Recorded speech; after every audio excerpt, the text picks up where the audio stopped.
Há uma coisa assim, eu só vejo por um ângulo.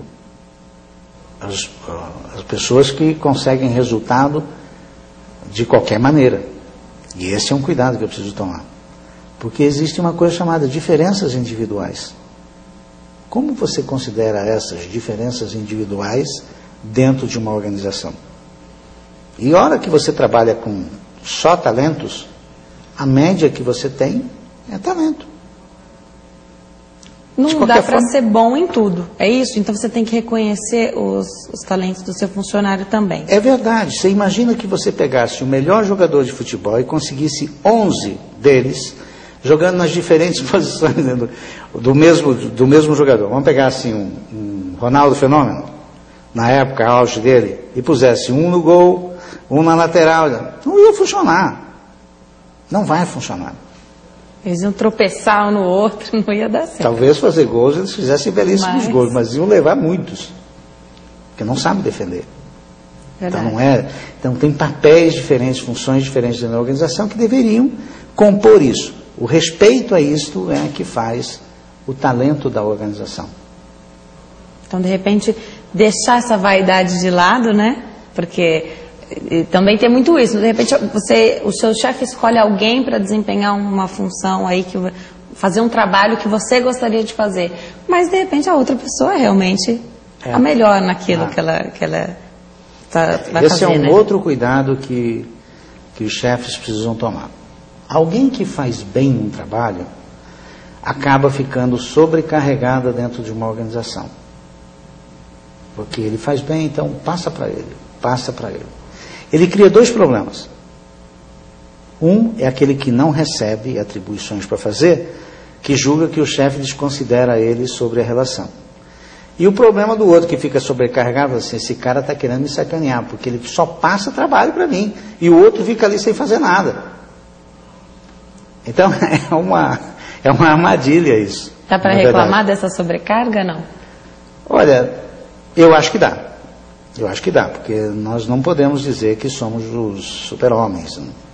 Aliás, qualquer empresa que depender de heróis ou super-heróis dentro dela, vai morrer.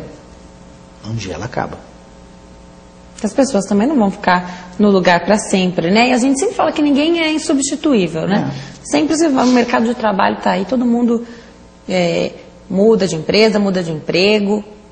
E sempre vai ter alguém para fazer aquele papel que você fazia. Então, de repente, se você fazer o trabalho de dois, eles vão contratar duas pessoas depois.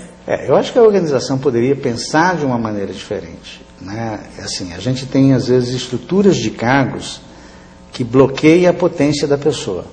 Assim, eu estou nesse cargo, então eu só faço isso. Mas eu posso mais. Então, por que não fazer? Uma experiência que a gente tem é trabalhando com o pessoal de limpeza dentro de um shopping center, e havia um grande problema que era o banheiro feminino no shopping center ficar impedido de acesso por uma manutenção que tem que se fazer lá dentro. Como só homens ocupavam a posição de manutenção, o que acontecia? Virava e mexia, você tinha um impedimento, e aí, os clientes reclamando, vai lá no serviço de atendimento ao cliente reclamando. Resultado, quando eles começaram a treinar as faxineiras, as pessoas da limpeza, em fazer o trabalho de manutenção, de torneira, de vaso sanitário, etc e tal, eles resolveram a questão. Era tão simples. É só apostar que a pessoa tem potencial para realizar aquilo. Não precisa necessariamente ser alguém de manutenção.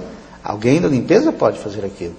Então, apostando nesse desenvolvimento dessa pessoa e reconhecendo e recompensando essa pessoa, ela vai dar melhor para a organização. Vai dar muito mais. Vai agregar mais valor.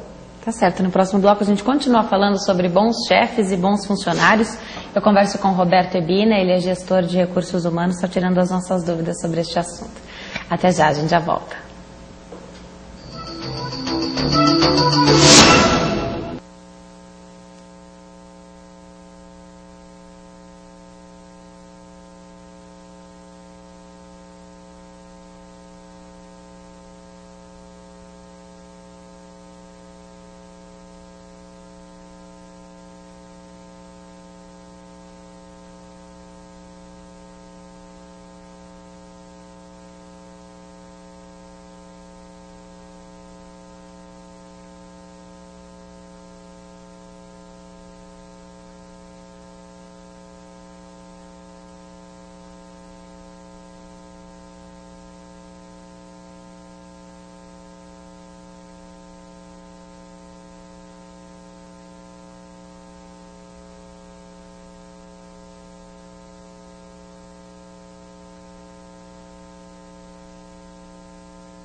Estamos de volta. Hoje eu converso com Roberto Ebina, ele é gestor de recursos humanos. Nós estamos falando sobre bons chefes e bons funcionários.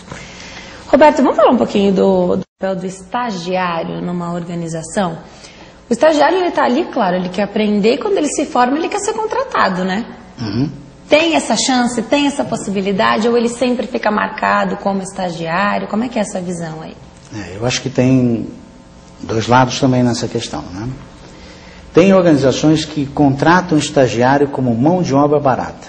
Isto é um erro, é um vício da organização. Como ela foge de uma estrutura de trabalho. Agora, há o desejo do estagiário que está dentro da organização em querer aprender. Então, ele busca aprender. Aliás, ele é estagiário para isso, né? Então, a empresa deveria apostar num programa formal de desenvolvimento dessa pessoa lá dentro mesmo. E, obviamente, terminado o estágio, se está na ocasião da contratação dessa pessoa, contratá-la como um funcionário. Eu acho que ele aprende os valores da organização, entende bem da visão dessa organização, da sua missão, e mais do que isso, está aculturado dentro daquele ambiente. É talvez um dos melhores processos de seleção que a gente possa ter, sem grandes riscos, né? Na grande verdade. Eu considero o estágio uma grande oportunidade para as organizações. O pecado é usar o estagiário como mão de obra barata. E alguns chefes começam fazendo o estagiário tirar cópia, servir cafezinho e tal, que é uma coisa extremamente desagradável.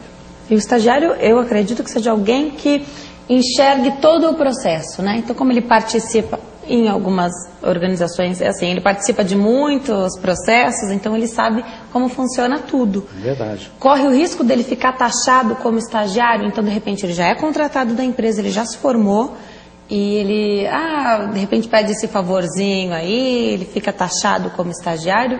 Isso é um erro? Como é que funciona? Eu acho que qualquer organização que faça isso comete um erro, porque ele é um ser humano e está lá com vontade de aprender.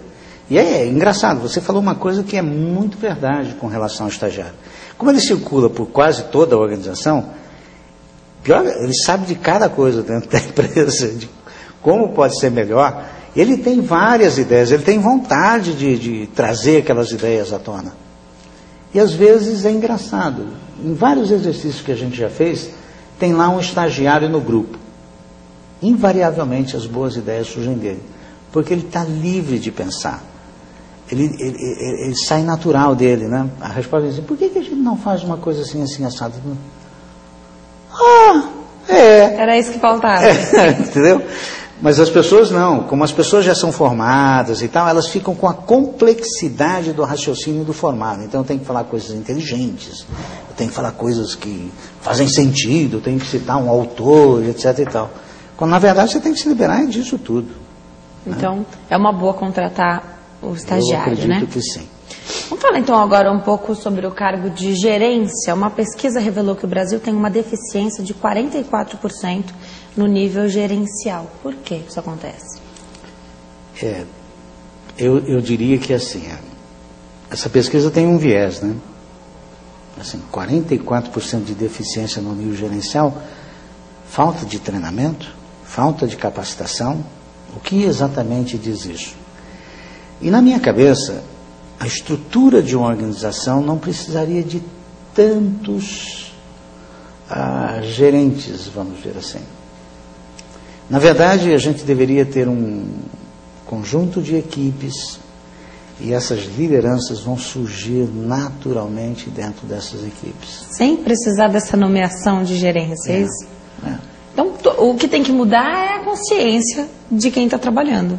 Eu diria assim, olha, quanto menos níveis hierárquicos você tem, mais disposição para fazer as coisas acontecerem se torna verdade. Porque se eu tiver 4 níveis hierárquicos, eu tenho aqui um diretor, um gerente, um coordenador e um supervisor. E eu tenho a massa de operação. Este supervisor, ele está aspirando o quê? O cargo do coordenador. Então, o esforço dele vai ser provar que ele é melhor que esse cara de cima para tentar ocupar a posição dele. Isso é uma competição que também vai totalmente contra o interesse da empresa. Mas sem dúvida alguma, Você destrói praticamente, quando essa competição é predatória, você praticamente destrói as relações dentro da organização. Aí você tem um coordenador que está olhando para o cargo do gerente, e o gerente que está olhando para o cargo do diretor. Então, quando eu despendo energia para agradar o superior e não olho para fora, para o meu cliente, eu tenho um problema. Então, todo o esforço que a empresa deveria despender, ela deveria gastar, era em como gerar, adicionar valor ao cliente. Na medida que você empodera a sua equipe para fazer isto, então você dilui o poder das autoridades, vamos dizer assim, e cria uma força de resolução na frente que está diretamente relacionada com o cliente. Porque o cliente, ele vai, quando ele vem reclamar, ele vai no balcão ali, ele vai na operação falar. Se essa pessoa não está preparada ou empoderada para dar uma solução para aquele indivíduo, este problema